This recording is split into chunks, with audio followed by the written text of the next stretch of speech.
presented by Arpana Films.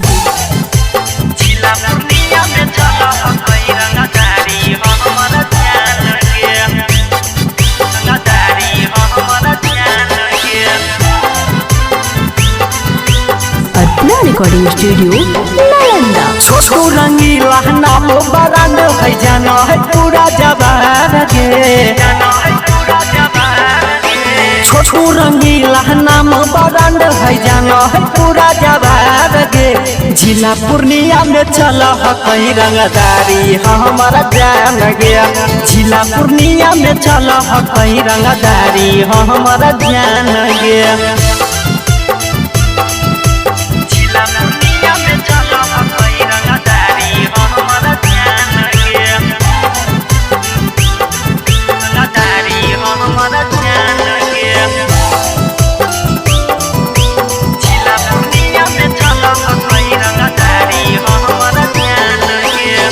जे कहमी की न देहबा काना में बाली गे।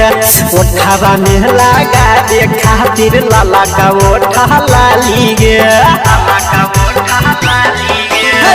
जे कहमी की न देहबा काना में बाली गे। ओठावा में लगा दे खातिर लाला का ओठा लाली गे। छोबो के छोबो बोली दे सीना में डाली जान गे। छोबो के छोबो बोली दे सीना में डाली जान गे। जिला पूर्णिया में चला है कहीं रंगदारी हमारा जान गया। जिला पूर्णिया में चला है कहीं रंगदारी हमारा जान गया। जिला पूर्णिया में चला है कहीं रंगदारी हमारा जान गया।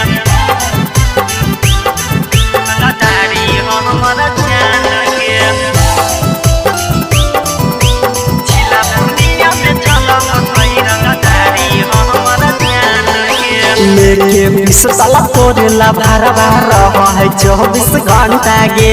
देखी के थाना पुलिस मुखिया रहा है सबे ठंडा गे। लेके 20 साल तोरेला भरवा रहा है 24 घंटा गे। देखी के थाना पुलिस मुखिया रहा है सबे ठंडा गे। तोरे चलते बिन निर्मल ले ले के करो जहान गे। तोरे चलते छोटू रंगीला ले ले के करो जहान गे। जिला पूर्णिया में चला है कहीं रंगदारी हमारा जान गया। जिला पूर्णिया में चला है कहीं रंगदारी हमारा जान गया। Arpana Recording Studio, Nalanda.